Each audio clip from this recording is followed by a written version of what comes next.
Okay, good morning, everyone. I cannot believe we are on our 12th day of real estate. I mean, 2 weeks ago, we were talking about being a week away from the holidays once we finish this. So that is absolutely crazy, right? And we had a snow day in between and we had so much stuff going on. So thank you again for your commitment.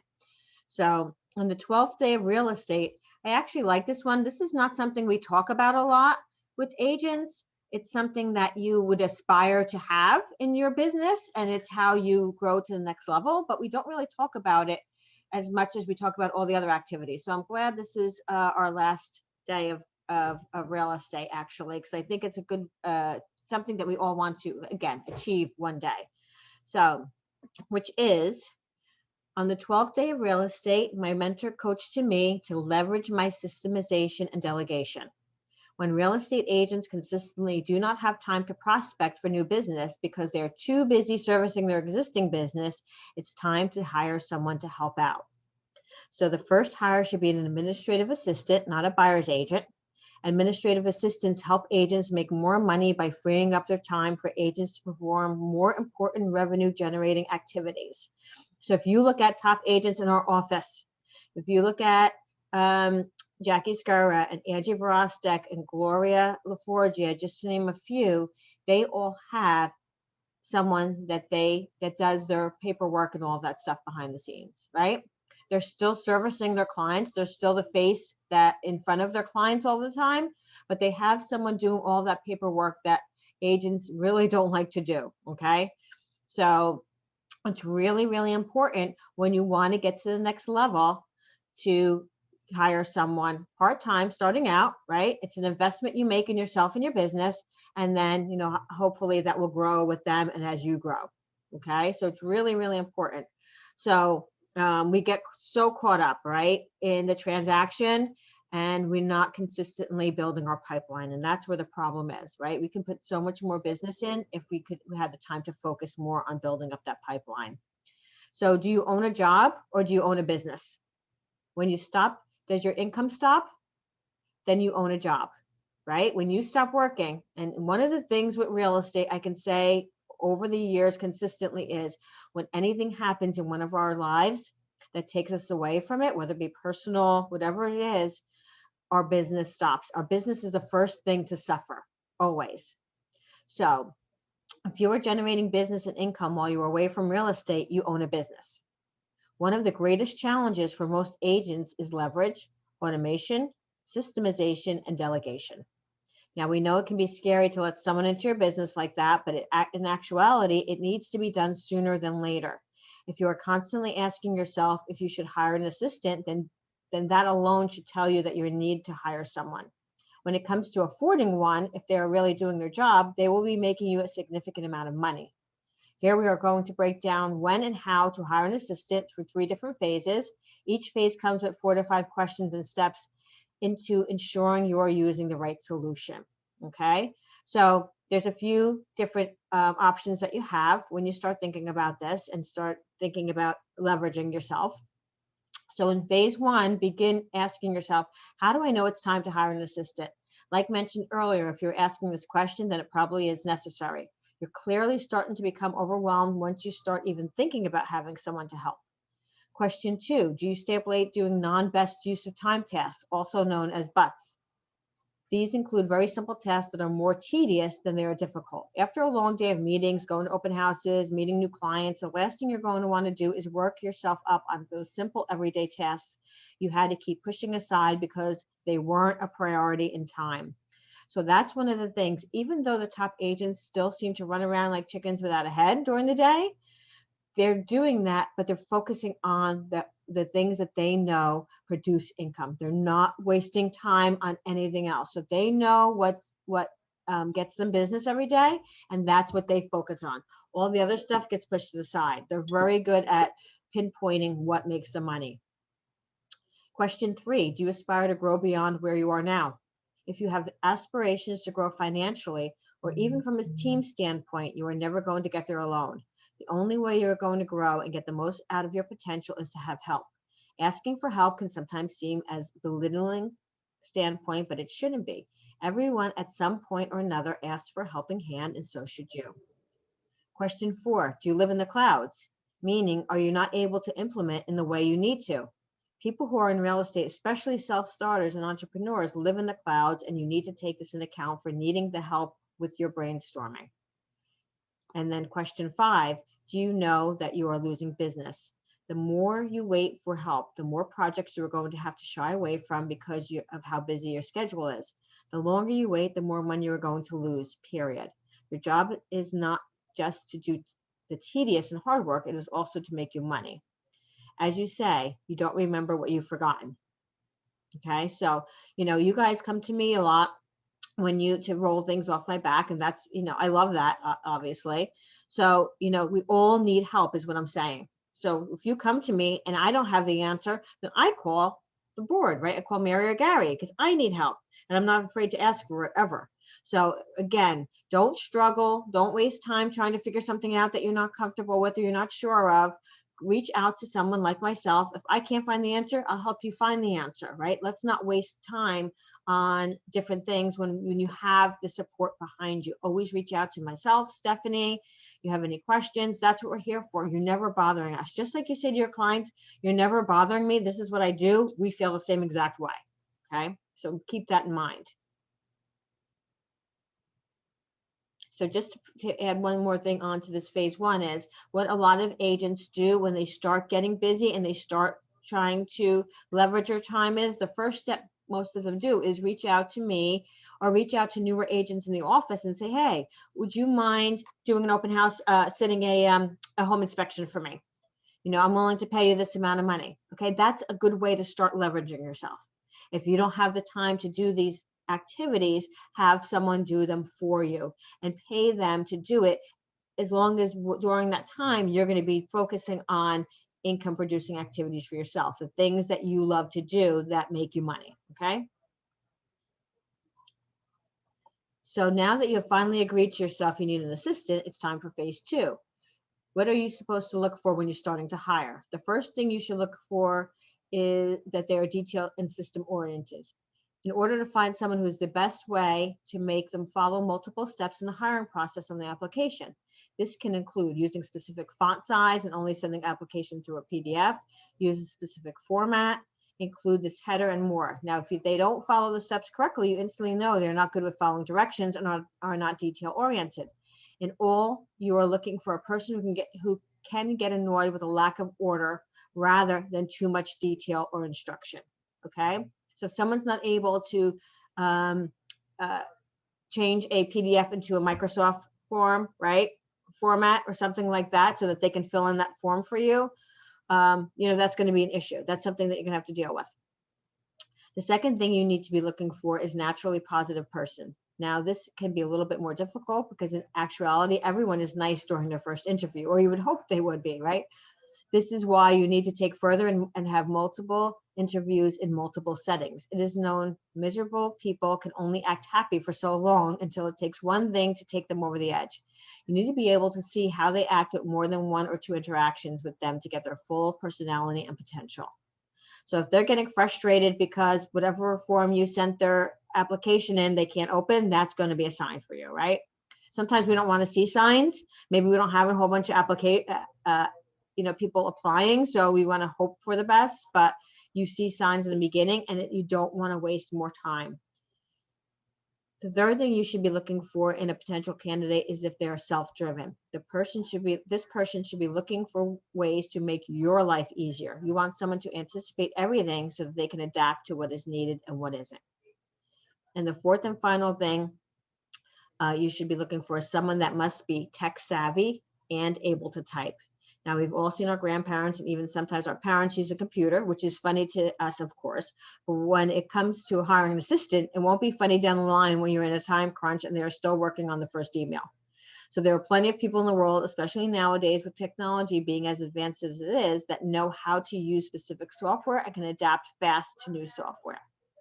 So these are really, really important steps when you are trying to identify somebody. Again, another tip I want to add is, maybe again, there's somebody, one of you identify as a good person, as a good candidate, but maybe you don't feel like you can give them more than 10 hours a week, right? Or 5 hours a week. And so I think what we do then is then we don't hire anybody because we feel the pressure of always having to find something for that person, right? So maybe a good option for that is seeing if other agents are looking for the same thing and sharing a person, having someone shared, right? Now you don't feel the pressure of you just finding work. You know, if you all say, well, I can do 5 hours, or, you know, at least give them 5 hours and another agent can give them 5 hours, right? That could be a way for you to feel less stressful about hiring someone and starting it off. So moving on to the third and final phase, you should now have hired someone, but you don't know exactly what to do next. The first thing you should do is either take the time to properly train them or take the time to redo their work, right? So you understood what that means, right? You're either going to train them properly from the beginning and take that time up front, or you're going to throw them into the position, not knowing what to do, and you're going to constantly be redoing things and constantly getting frustrated. So you're going to either take the time up the front or you're going to take the time during the process. You need to set aside time to be able to train them respectively, because the quicker you train them, the quicker you will improve your business and make money. Secondly, you need to give them clear expectations of what you want from them. You only have one chance to create expectations, so think carefully. You want to set expectations such as what time they need to be there, the kind of activities you expect them to do, what they should be able to do in a specific amount of time, etc. Be very clear in what you want out of them so then everyone is on the same page. Next thing you want to do is teach them a marketing strategy to implement immediately. This is because it will shortly after bring your business, making not only you feel good about making them feel good as well. Try to teach them how to do things such as saving a search in the MLS, emailing listings, saving listings and similar tasks. All in all, they are adding to your business this way. It can only lead to great things. And lastly, do not micromanage them. None of us like to be micromanaged, right? None of us want someone standing over us with a microscope all day long trying to figure out what we're doing. Oh, did you do that right? Oh, look, you missed a dot here. You didn't do this correctly, right? It's not rewarding, and certainly is not confidence building. So many agents respond to this by saying, but what if they don't do it right? Well, it is not that they won't do it right, it is that they won't do it your way. You need to let go of what you've been doing in the past to make room for the new, because clearly something needs to change. Additionally, in most cases, they often do it better than you, which may catch you off guard at first, but you need to remember it is only making you and your business greater. So you need to give them the freedom to be the person you hire them to be and let them do their thing. If you haven't realized already, there are only positive outcomes that will happen if you were to hire an assistant. After going through 3 phases, you should see a massive positive change in not only the business, but with you as a realtor. Now start looking for the assistant before all good ones are taken, which are very, very hard to find. So again, I hired someone back when I was in Remax because I was doing both. I was managing and growing a active business. And the person I hired was someone who was in a referral. So to me, my automatic thought was they already knew how to use the MLS. They already knew, because they did real estate for a short time. They already knew how to use all the systems, right? That was absolutely wrong. They were not tech savvy. I never identified that. I never vetted that out before. They were not comfortable with the MLS. They were not comfortable with any of the systems. And it was really, really a problem. It was really a problem. So, again, taking the time up front is really, really huge. And don't just assume that people know things. You have to really be diligent in identifying and vetting them out from the get-go before you waste time, getting them on. So with that said, your assignment for today, oopsies. Get back there, move this out of the way again. If you have not made a list of the activities you want to implement in your business daily, do so. So that's everything we've gone through in the past 12 days. That's what I'm referring to when I say this. Making a list of the activities that we've spoken about, right, that you want to implement into your business daily. And this way you can work on one at a time. Remember, we don't want to overwhelm ourselves. We want to make sure that we are growing our business in a positive way. So one at a time, once you've completed one and you're comfortable doing it, then you can get to the next one. Okay. Take one activity at a time and make it a part of your daily habits. Then move on to your next activity and continue to implement these activities until you hit today's session, which is time to leverage your business and invest in it.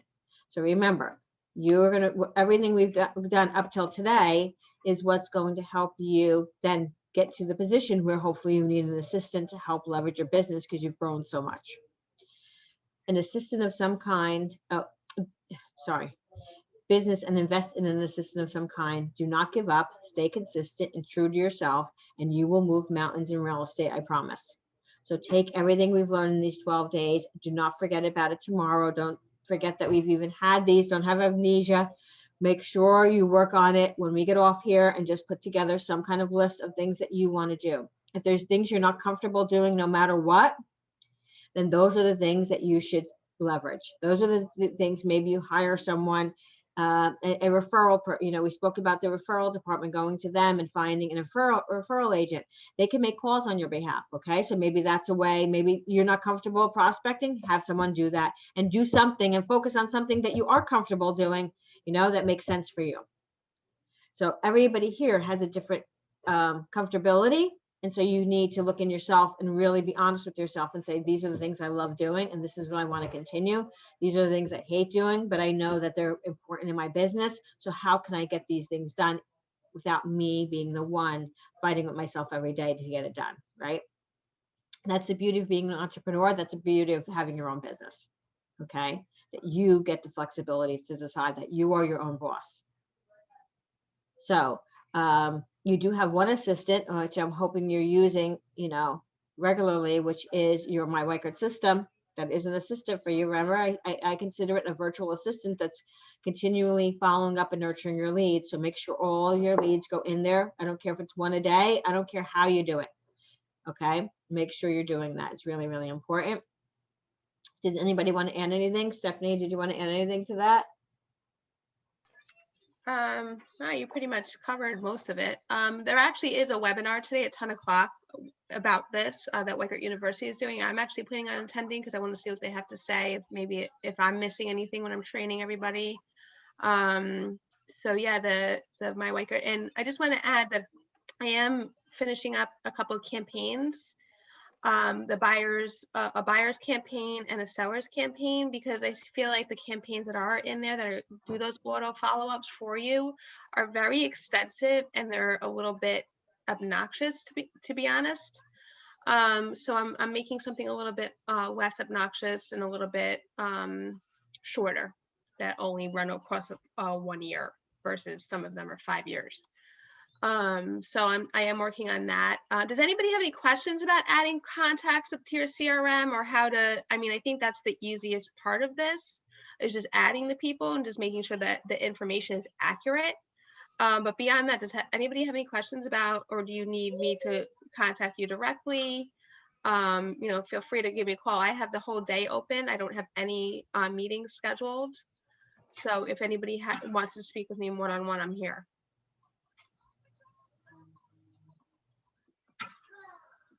Well, thank you, Stephanie, because that's really important to make sure you get that done. And I can be somewhat of an assistant for some people. Obviously I can't be 125 agents assistant, but I do have Stephanie, a little bit the best case scenario is that 125 people reached out to you and said, please help me. I would be celebrating like nobody's business. If that happened, that would be my best day ever. Yes. That would be the best Christmas present ever for us, but yeah, 100%. But yeah, obviously we have 30 or 40 really active people, and I'm sure, willing to help anybody out that needs it. Yes, thank you. I want to thank you guys again so much for attending. I'm sending you a small gift, each of you, just for taking the time and investing in your business. So I truly, truly appreciate all of you, and thank you again. Nancy, have a happy birthday and a happy birthday weekend. Thank you. I have wine here if you want to share with me. I'll be right there. Cheers. Well, thank you for having this, Missy. It's been Yeah, helpful. Yeah, thanks a lot, Missy. It's been absolutely. Thank you. Absolutely, Thank thank you. you. I feel like it turned out so much better than I ever even thought it would. So I really think it's a great way for people to get on track in their business. So thank you guys. Yeah. Yeah, All right. wonderful Missy, class. quick, Thank you, can you, Missy. yeah, Yes, Peter. Missy, can you email me this taping right away? I want to share it with my team. So Sure, I think there's something very absolutely. important for us to own it. All right, I Yeah, appreciate it takes about Thank you for what you 5 or do. 10 minutes for it to download once I can't hang up. So once I click Okay. off, then it actually starts converting. So give me like 15 minutes. Perfect. Thank Okay. you so much. All right. All right, everybody, have a good weekend. Have Yep. a good All right. holiday. Happy Be New well, Year. everybody. Happy holidays. Bye. Bye. Bye.